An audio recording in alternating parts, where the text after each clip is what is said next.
안녕하세요. 알찬 방송 그리고 밝은 방송 여러분과 함께하는 최후의 오크의 경제 이야기입니다.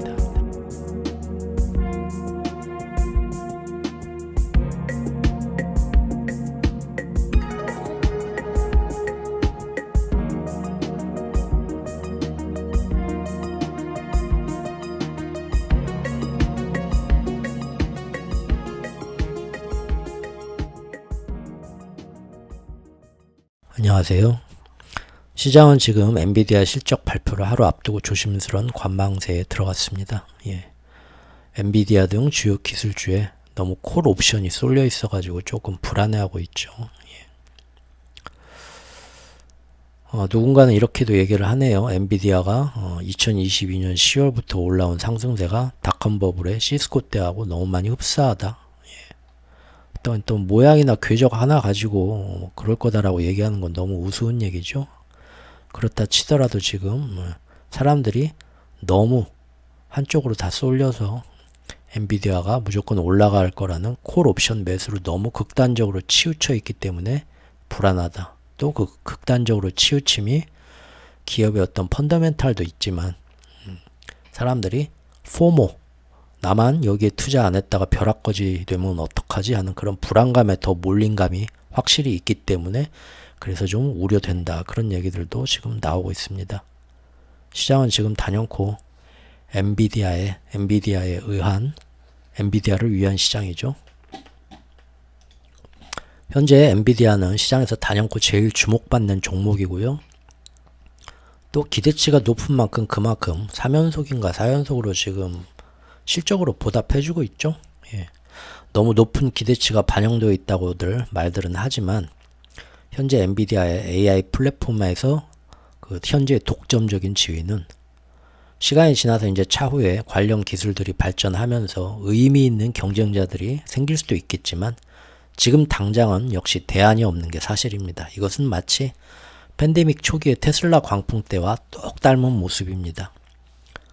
지금은 많은 후속 자동차사들이 테슬라 못지않은 전기차와 또 장거리 배터리 등의 기술을 다 만들어내고 있지만 그래서 가치들 가격 경쟁도 하고 있고 또 한없이 커질 줄만 알았던 전기차 시장의 파이도 지금은 정체 상태에 이르렀죠. 그래서 이제 테슬라의 그 목표 주가가 자꾸 내려가는 거지만 팬데믹 초기 때만 해도 세상 사람들 모두가 테슬라의 전기차 기술과 그 탁월한 배터리 기술은 외계인의 기술이다. 아무도 이에 대적할 만한 전기차 시장의 경쟁자가 10년 안에 나오긴 어렵다. 다들 그렇게 얘기했었습니다. 그랬죠? 지금 엔비디아가 딱 그 당시 모습하고 같네요. 하지만 너무 가파르게 올라오는 모습, 특히 금년 들어서 거의 80도에 가까운 기울기로 오르는 이런 모습은 확실히 시장 참가자들한테도 많은 부담감을 주고 있고요. 그래서 이제 조금만 충격이 와도 먼저들 차익 실현하고 도망치려는 눈치들도 지금 치열합니다. 어쨌든 이제 하루 지나면 알게 될 일이죠. 어떻게 될 일인지. 오랜만에 오늘 골드만삭스 얘기 한번 살짝 되짚으면서 한번 흥미거리를 한번 얘기를 해보겠습니다. 요즘 골드만삭스가 또 굉장히 앞에 나서가지고 강세장 전망을 아주 열심히 펌프질을 하고 있습니다. 물론 모든 기관들이 거의 99.9%의 모든 기관들이 이제는 모두 미국 시장은 강세장으로 상승이 이어졌다. 그런 입장으로 선회한 지는 꽤 됐죠. 하지만 그 중에서도 골드만삭스의 설레발질은 유독 심합니다. 많은 기관 중에서도 얼마 전까지 연준은 3월부터 결국 금리 인하를 하게 될 거다 하는 조기 금리 인하를 가장 강력하게 주장했던 데고요. 또 그 이후에도 계속 끝까지 고집을 했었고요. 저번 주에 나온 1월 CPI와 PPI를 통해서 인플레이션 잘 안 잡히고 오히려 전방위적으로 다시 슬슬 오르는 것 같다라는 그런 불길한 소식이 나왔을 때도 골드만삭스가 제일 적극적으로 이것은 단지 1월 효과일 뿐이다. 일시적인 통계 미수다. 신경 쓰지 마라 하면서 다시 또 여러 기관들 중에서 그래봤자 3월에 안 한다고? 그래봤자 5월부터는 하게 돼 있다면서 지금도 가장 강력하게 5월 조기 금리 인하설을 고수하고 있는 곳이 골드만삭스입니다. 골드만삭스는 또한 S&P 500의 연말 예상 수치 그 지수도 지금 UBS에 이어서 계속 상향 조정 중이고요. 더 잘 나갈 거다. 모든 게 좋아질 거다. 기업들 이익도 더 늘어날 거다 하는 거죠. 또한 엔비디아 등에 대한 강세 예측도 가장 활발하게 잡고 있습니다. 이처럼 골드만삭스는요. 얼핏 보면 연착륙과 기업 이익 증가 또 AI의 상승 랠리 등의 가장 낙관적인 전망을 보여주는 것 같지만 사실 과거 전력을 보면요. 골드만삭스의 이런 과감한 전망은 매번 긍정적이고 낙관적인 면에만 있었던 건 아니었습니다. 저와 같이 제 블로그와 그 다음에 지난번 여러 이제 유튜브 채널에서 매번 그 시간에 중요하게 그 다뤘었던 내용들이라서 오래전부터 이렇게 같이 오셨던 분들은 맞아 그런 얘기 했었지 하고 기억들 하실 겁니다. 한번 살짝 되돌아볼까요? 재작년 우크라이나 전쟁 중에 전쟁이 터지고 나서 그 후 몇 달 동안 유가가 아주 사상 최고의 고공행진을 할 때가 있었죠. 그때도 골드만삭스는 나와가지고 계속해서 유가가 여기서 더 간다. 두고 봐라. 내년 초까지 배럴당 150달러, 200달러까지 갈 거라고 끝까지 시장을 겁박했었습니다. 그 당시 골드만삭스가 원유 선물에서 사실은 이전부터 많은 콜베팅을 해놓고 오르면 돈 버는 거죠. 그리고 사람들이 전쟁에 자꾸 의존하게 되는 패닉 심리를 자꾸 자극해가지고 유가를 필요 이상으로 펌프질을 했고 그렇게 해서 자신들의 이익을 극대화하고 싶은 그런 사심이 들어간 전망을 내놨었다라는 거는 알만한 사람은 그때 다 아는 내용이었죠. 사실 골드만삭스의 이런 상술적인 관점에 따라 다르겠지만 이런 비양심적으로 얼핏 보이는 이런 악행은 월가에서는 사실 둘째가라면 서러울 정도로 아주 이 골드만삭스만의 그 명성이 자자한 측면입니다. 2008년 모기지론으로 인한 위기 당시에도요. 그 당시 문제가 되던 대형 투자은행들에 대해서 미리부터 신용부도스왑 CDS 옵션을 딱 걸어놓고요. 이거 지금 부실 채권 모기지론들이 쌓인 여기에 지금 많이 엮여 들어간 많은 큰 투자은행들이 이 일이 만약에 터지면 크게 무너지겠구나.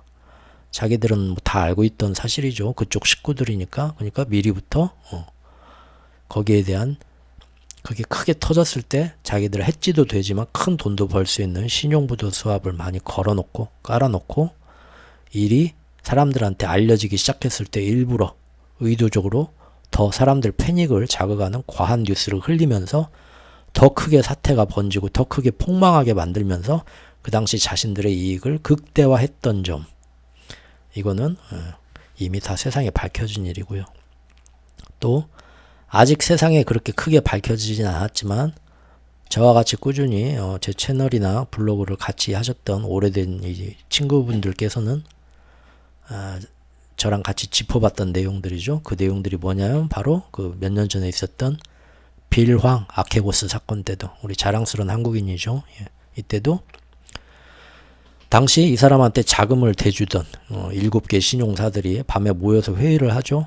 야, 그동안은 얘 진짜 이 한국 사람 배포는 당할 수가 없더라. 어찌나 이 배포가 센지 겁이 없는지 그 과감한 기술주들에 대한 막 정말 하늘 무서운 줄 모르는 레버리지 투자로 덕분에 우리도 떼돈을 벌었지만 얘 덕분에 요새 보니까 조금 이 과도한 레버리지 투자로 좀 위험해지기 시작했더라. 우리가 계속 얘를 믿고 한 번 더 돈을 계속 빌려주고 끝까지 지지를 해줄까? 아니면 앞으로 너무 위험 부담이 크니까 그만 얘한테 돈줄을 끊고 건질 수 있는 건 지금부터 회수해 나가기 시작할까? 지들끼리 모여서 저기 이제 한정식 집에 모여갖고 회의를 했었죠.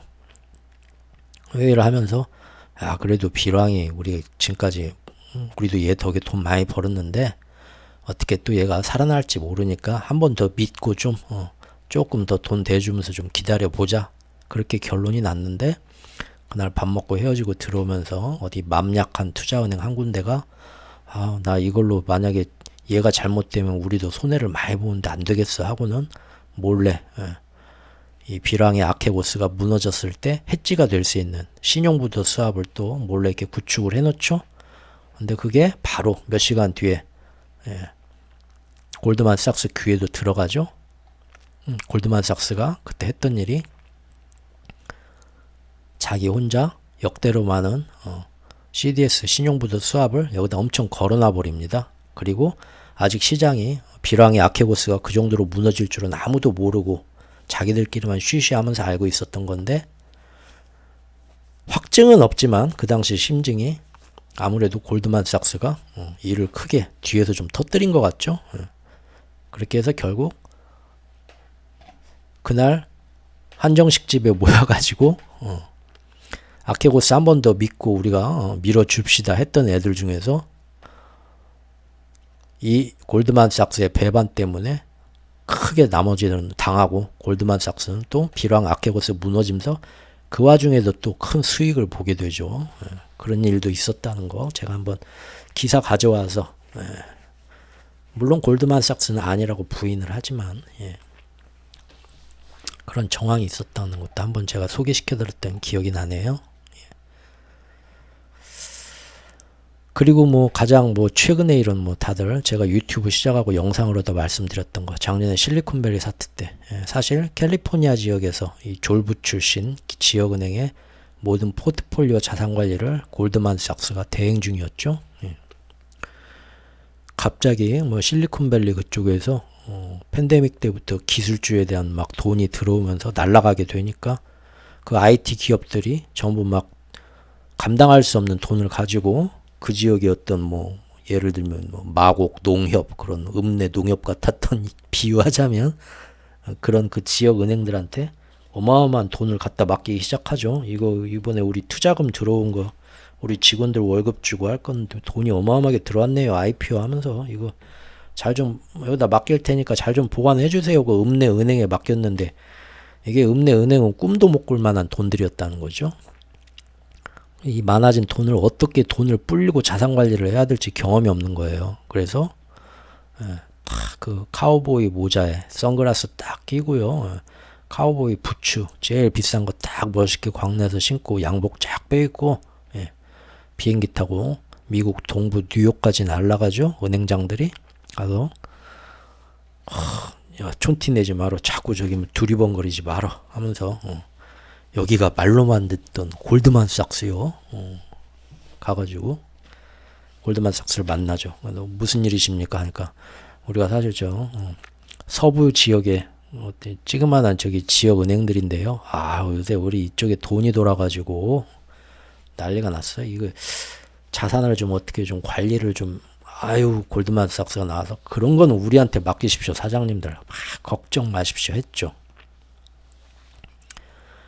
그런데 가만히 보니까 얘네들이 돈을 굴릴 줄을 모르니까 무조건 안전하고 좋은 게 뭐냐 해서 미국 장기 국채만 엄청 들고 있더라 이거죠. 근데 이제 시대는 연준 파월이 고금리 시대로 변하면서 시간이 갈수록 장기채의 미실현 손실이 점점 커지는 걸 뻔히 아는데도 골드만삭스는 이를 방치하거나 오히려 더 독려했고요. 더 많이 늘려라 하고. 문제는 자기들이 자산 관리 해준다면서 그 와중에 실리콘밸리 은행 같은 이런 것들에 대해서 얘네들이 나중에 고금리와 QT 때문에 장기 국채 헐값이 되는 걸 들고 있다가 뭔 일이 터지게 될 때, 그때 자기들이 큰 이득을 얻을 수 있는 또 하나의 신용부도 스와프 CDO를 역시 이번에도 여기다 차곡차곡 쌓아가면서, 자, 그런 정황들을 다 제가 기사까지 가져와서 예전에 소개시켜드렸습니다. 실제 이 부분에 대해서는 엄밀히 따지자면 골드만삭스가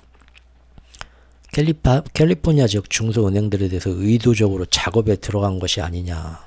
사실 맞죠. 의혹이 아니라 거의 맞죠. 그래서 그 해당 지역의 국회의원들, 우리로 치면 국회의원, 그 지역 뭐 하원 의원들이 전부 고소하고 그래서 조사에 들어갔다고 했는데 아직까지도 별다른 소식이 없네요. 1년 지났는데 몇 년 걸리겠죠. 잠깐 옆길로 좀 빠져볼까요? 지금 뭐 김포 뭐 대단하죠. 김포 신도시, 뭐 김구라 씨도 김포에 산다고 하는 것 같고, 저는 뭐 시골 사람이지만 저도 젊었을 때는 서울 경기 쪽에서 좀 이러느라고 있어 봤는데, 제 젊었을 때만 해도 김포 신도시 처음 막 계획돼서 막 들어오는 그런 때였거든요. 완전 논밭이었어요. 거기 김포에서 강화동까지. 김포는 정말 그 시골이었고요. 근데 이제 김포의 신도시에서 뭐 쭉 개발된다고 하니까 그 김포에서 강화 쪽으로 쭉 가는 그 옆에 있는 다 뭐 면단위 뭐 무슨 리 이런 데가 땅값이 막 하루아침에 천지개벽을 한 거예요. 그 당시에. 그러면 아까 그 실리콘밸리 그 IT 기업들 상대하던 그 지역의 중소은행들처럼 날마다 거기서 그 논밭에 가서 김 메고 농사 짓고 손발에 막 흙 묻히고 장화 신고 다니시던 어르신들이 하루아침에 졸부가 됐습니다. 그런 분들 제가 거기서 많이 봤거든요. 아, 돈 쓰실 줄을 몰라요. 써본 적이 없으니까. 그러죠? 그 돈이 이제 다 어디로 씁니까? 제가 그때 얼핏 보면서 참 재밌다고 느꼈던 게, 그 읍내 가면은 뭐 하나로마트 있고 뭐 저기 뭐 가맥집이나 하나 있고 뭐 그러죠. 막걸리집 있고. 근데 그런데 읍내마다 다 막 그 사방을 대리석으로 삐까번쩍 외장재를 멋지게 두른 한 막 한 3층 4층짜리 건물이 갑자기 들어옵니다. 하나씩. 예. 뚝딱뚝딱 찍고 그 밑에 이제 큰 막 50평 70평짜리 막 단란주점이 들어와요. 지하에. 그럼 뭐 이거 시골에서 사는데 이거 돈 쓸 데도 없고 돈 쓸 줄도 모르시던 분들 눈 돌아가죠. 날마다 거기 가서 사는 거예요. 땅값이 올라서 졸부되신 분들. 예. 그런 사람들 또 호주머니를 털러 그렇게 또 그런 유흥업들이 또 재빠르게 진출하고 하는 모습 봤던 그런 기억이 나네요. 자, 다시 골드만삭스 얘기를 돌아와 봐겠습니다. 예. 이렇게 골드만삭스는 사실 20세기와 2000년대 초반까지만 해도요, 월가를 대표하는 아주 대명사 같은 존재였어요.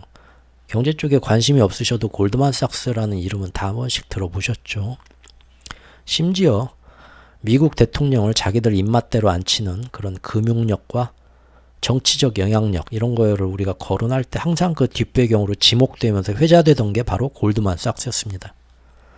그러나 이처럼 자신의 식욕을 채우기 위해서는 더러운 함정과 음모도 마다하지 않고요.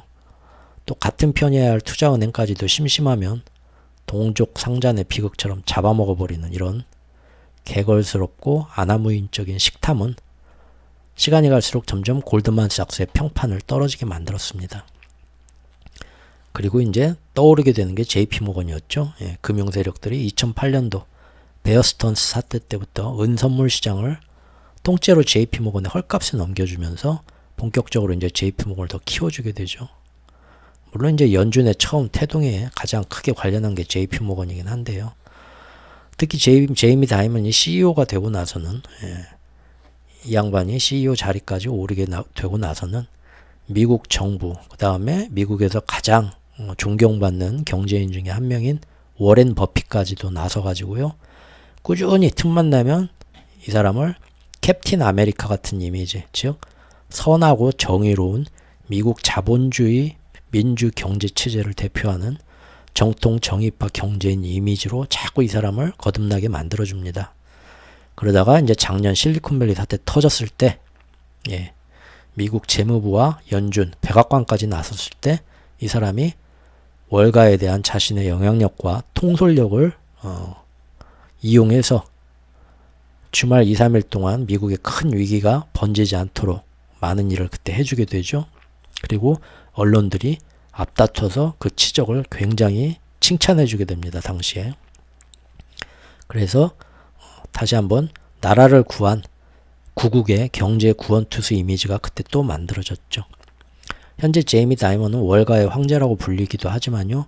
정치권 진출설도 꾸준히 그래서 나오고 있습니다. 사람들한테 이미지가 너무 좋거든요. 반면 골드만삭스는 점점 시대에 지는 해가 되어서 요즘은 JP모건에 십몇 년 동안 꾸준히 이미지가 밀렸습니다. CEO도 그래요. 현재 골드만삭스의 CEO인 이 데이비드 솔로몬을 보면요. 이 사람에 대한 평판도 별로 좋지 않죠. 이 사람이 취미로 하는 게 페스티벌 같은 데서 DJ들 하는 DJ잉이거든요. DJ잉. 예. 앞에서 착 이렇게 헤드폰 귀에다 이렇게 딱 걸치고 한쪽만 걸쳐야 또 멋이죠. 양쪽 다 끼면 프로가 아니에요. 한쪽만 끼고 이렇게 탁 스크래치하고 음악 틀어주고 하면서 앞에서 디제잉 하는 게 또 이분이 취미신데 누가 이렇게 저기 나이 드신 아저씨가 하는 디제잉에 환장을 실력이 그렇게 좋나? 근데 전 세계적으로 아주 정말 이름 있는 큰 어떤 락 페스티벌이나 뭐 그런 디제잉 페스티벌에 종종 나오십니다, 이분이.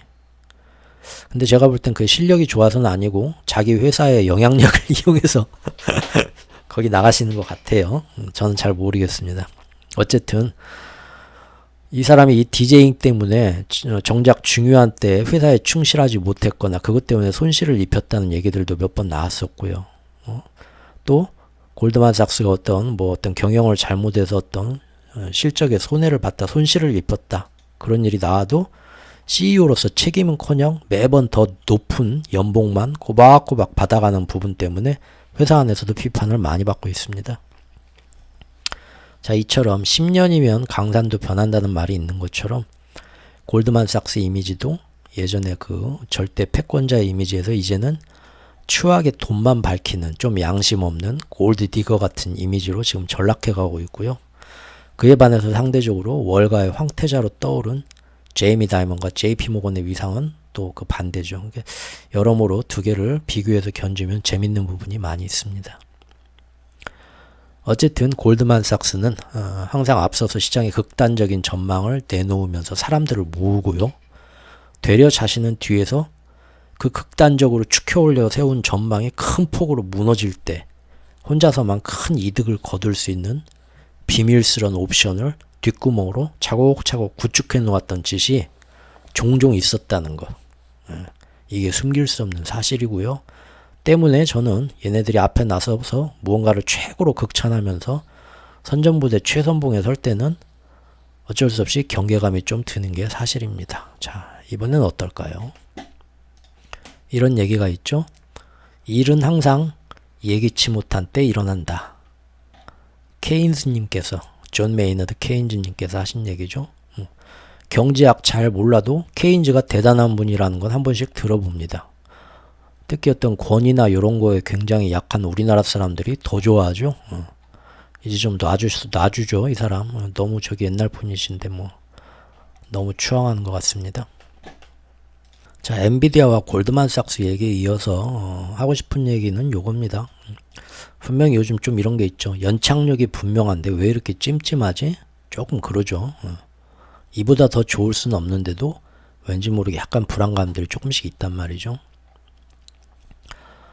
골드만삭스를 유시한 많은 월가의 꾼들이 지금 소비자 물가 CPI에서 많은 부분을 차지하는 게 주거비 항목인데, 이 주거비 항목은 자기들이 여러가지 각종 통계치를 봤을 때 여전히 뚝뚝 어마어마하게 잘 떨어지고 있다. 이게 시차를 두고 한 6개월 늦게 반영되는 걸 감안하면 앞으로 인플레이션은 무조건 다 떨어지게 돼 있고 연착륙 되게 돼 있다. 또한 사람들의 기대 인플레이션 수치도 점점 낮아지고 있다. 또 미국 경제에 대한 낙관적인 심리를 반영하는 소비자 심리지수를 봐도 계속 더 좋아지고 있다. 다 맞는 사실입니다. 여기에 고용까지도 실업률 같은 거 보면 역대로 튼튼하고 화랑이니까 미국 경제는 사실상 이미 99.9% 연착륙을 완성한 거나 다름이 없고, 심지어 착륙이 뭐냐, 땅에 발도 안 디디고 그냥 날아간다. 다시 노랜딩 수준으로 침체 없이 그냥 위로 날아가 버리는 그런 화랑을 이어가고 있다고들 말하고 있습니다. 실제 통계나 뭐 여러 가지 모습 보면 거기에 맞게 나오고 있고요.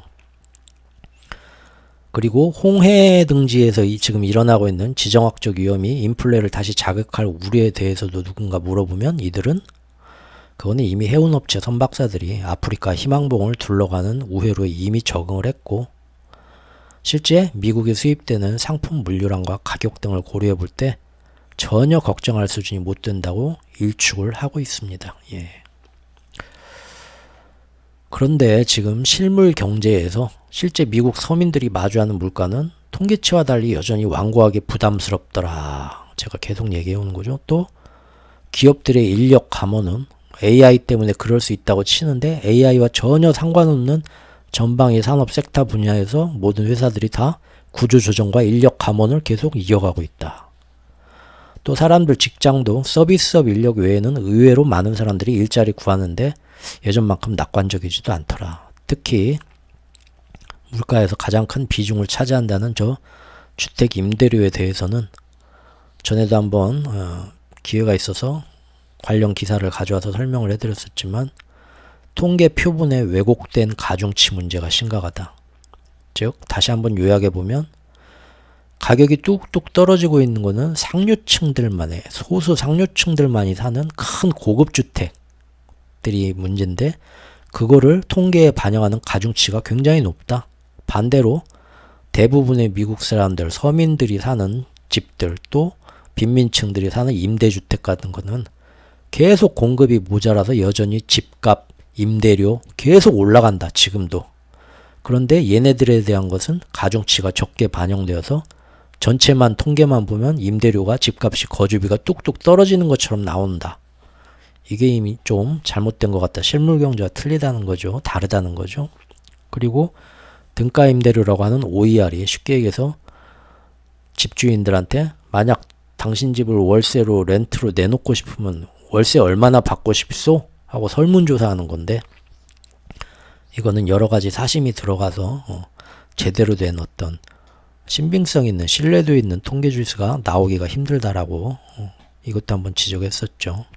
즉 거주비 항목은 현재 미국 물가 조사에서 참으로 엉성한 면이 지금 많은 항목으로 보이고요.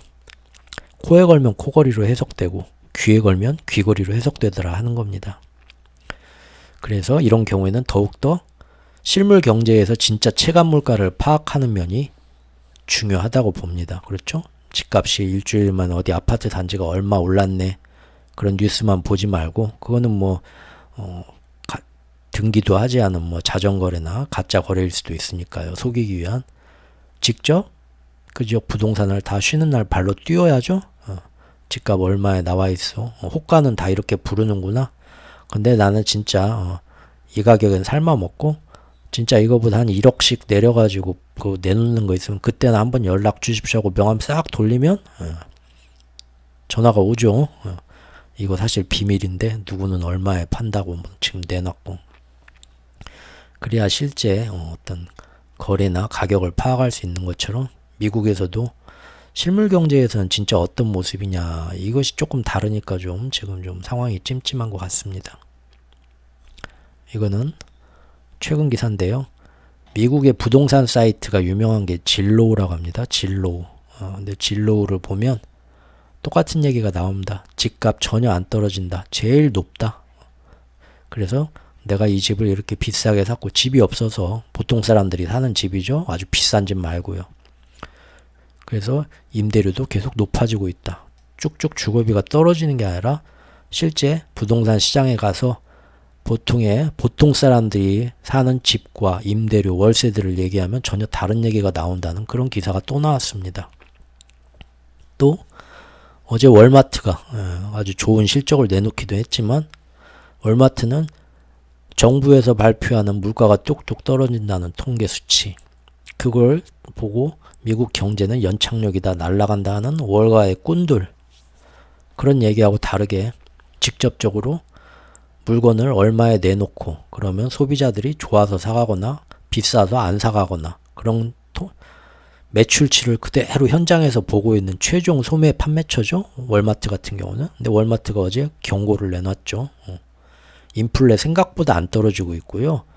또 그 물건 가격 때문에 소비자들이 부담돼서 좀만 비싸도 안 사요. 그런 얘기를 어제 했다는 거죠. 전혀 다른 얘기죠. 또 홍해가 막혀서 희망봉으로 돌아간다고 하지만 해운 물류업 물류비 오르는 거 전혀 걱정할 필요가 없습니다. 얼마 전까지만 해도 세계 2위의 해운사인 머스크 같은 해운사도 그런 말을 했었습니다. 그런데 바로 엊그저께 걔네들은 대서양을 주로 왔다 갔다 해서 그러지 우리 아시아하고 유럽 꼭 저기 그 홍해 스웨즈 운하나 파나마 운하 요런 데 꼭 거쳐야 되는 이쪽을 주력으로 하는 해운사들 세계 6위 규모의 오션 네트워크 익스프레스라는 데인데요. 주로 일본 쪽 해운 여기에 CEO가 어제 그런 말을 하죠. 지금 우리 힘들다. 항해가 삥 돌아가고 차질을 빚으면서 항만 허브에서 병목 현상이 생겨서 컨테이너 회수도 어렵고 자꾸 물류비도 자기들이 어떻게 해야 될지 점점 압박을 받고 있다. 그런 얘기도 이제 슬슬 나오기 시작했습니다. 이처럼 미국 정부에서 홍보하고 또 월가에서도 자신들 사심에 맞춰갖고 그대로 따라 부르는 이런 컨셉, 즉 인플레이션 거의 다 잡혔고 미국은 침체도 없이 아름답게 경제가 다시 성장하고 있다라고 말하는 이런 컨셉이 지금 90% 이상의 대세긴 한데 현실에서는 아직 서민들에게는 충분히 그런 얘기가 체감적으로 와닿지가 못하는 모습인 것 같고요. 이제 바로 저번 영상에서 설명드린 것처럼 이제 오히려 상반기에 미국의 이제 중요한 어떤 하나 막아야 할 파도가 오죠. 예. 상업용 부동산 문제가 뜻하지 않은 트리거가 되어서 이것이 부실 채권으로 인한 신용 위기 문제로 새롭게 대두가 될지 아니면 정말로 연준과 미국 재무부가 호언장담한 대로 충분히 예상 범위 내에서 잘 막아낼 수 있을지 아니면 잘 막아낼 거라고 자신을 했었는데 정말 아무도 예상치 못한 돌발 변수가 그림자 금융권에서 갑자기 튀어나올지 또는 의도적으로 누군가가 그런 변수들을 만들어내어서 지금 중국이 어제 예상외로 파격적으로 기준금리가 되는 5년물 LPR을 갑자기 0.25bp 인하를 해버렸죠. 제 예상과도 굉장히 벗어난 거였는데 사실 이것이 중국이 더 이상 버틸 수 없다는 신호이기도 하고요. 그리고 지금 어쩔 수 없이 가드 내리고 자기들이 금리 인하해도 미국이 크게 자신들을 공격하지 못할 거다. 왜? 선거가 있으니까. 라는 그런 계산이 밑에 깔린 것 같은데 여기에 대해서는 조만간 영상을 좀 만들겠습니다. 어쨌든 그런 시대적 상황, 미중 갈등의 패권 상황에서 그걸 이용하기 위해서 의도적으로 그런 변수들을 만들어내서 작년 CS가 터진 것처럼 유럽에서 그런 경우를 누군가 일부러 유발시킬지 자 이런 여러가지 경우에서 아주 흥미있는 앞으로의 관전 포인트라고 하겠습니다. 마지막으로 기사 하나 소개시켜 드리겠습니다. 이것도 어제 나온 기사인데 상업용 부동산 대출 문제 항상 어디서는 별거 아니다, 얼마 안 된다, 충분히 감당 가능하다 하는데요. 새로운 기사가 계속 이제 업데이트되는 기사들 보면 생각보다 일이 좀 심각해지고 있다라는 기사들이 어제 오늘 사이 하나둘 나오고 있습니다. 이번 기사는 또 이겁니다. 대형 은행들은 아무 문제가 상업용 부동산과 관련이 없다, 문제가 없다. 지금까지 이렇게 알려졌는데 대형 은행 6개의 지난해 연체 부채가 재작년에 비해서 3배나 증가했더라. 주로 어떤 부분이냐? 사무실, 쇼핑몰, 아파트 및 기타 상업용 부동산과 관련된 연체 대출이 그 중에서도 특히 2배 이상 증가했더라. 대형 은행들도 어느 정도 멀쩡한 건 아니고 최악의 경우에는 걔네들도 조금 타격을 받을 수 있을 정도의 수준으로 실제 뚜껑을 열어보니까 조금 문제가 더 심각하더라 그 얘기입니다. 지금 앞으로 이런 일들을 잘 막으려면 바로 저번 영상에서 얘기한 것처럼 지금 뭐 페드나 FDIC나 OCC 통화감독청들이 나서가지고 지금 더 많은 대손 충당금을 쌓아놓고 더 제약적인 상황을 대비해가지고 준비를 해라, 자본금을. 그런 식으로 지금 미리부터 지금 14일 남았는데 준비를 이미 시켜가고 있다고 했는데 지금 나온 결과들을 봐도 향후 손실을 은행들이 충당하기 위해서는 충당금, 준비금을 지금부터 더 높여야 된다. 그런데 많은 은행들이 그렇게 할 여력도 안 되고 또 그렇게 하더라도 자기들 돈 장사하는 수익에 큰 타격을 주기 때문에 그렇게 하기 싫어한다. 시기와 방법을 지연하고 있다. 그러니까 이제 나라가 강제로 좀 나서야 되는 거죠. 그리고 이것이 금방 끝나는 문제가 아니다. 당장 돌아오는 게 금년 연말 내년 초까지도 꽤 많은 금액이 있고요. 대출 만기가 돌아오는 거 말씀드렸었죠. 제가 앞으로 5년 간다고 했죠. 여기서 똑같은 얘기 나왔습니다. 뱅크 레그데이터라는 그런 회사의 분석에 따르면 은행들은 앞으로 5년간 관련 대출로 최대 600억 달러의 손실을 입을 수 있는데 그거를 다 제대로 막아내려면 현재의 충당금 규모인 310억 달러의 2배를 가지고 있어야만 할 것 같다. 자, 일이 어떻게 될지 또 한번 살펴보죠. 오늘도 들어주신 분들께 많은 감사 말씀 드립니다.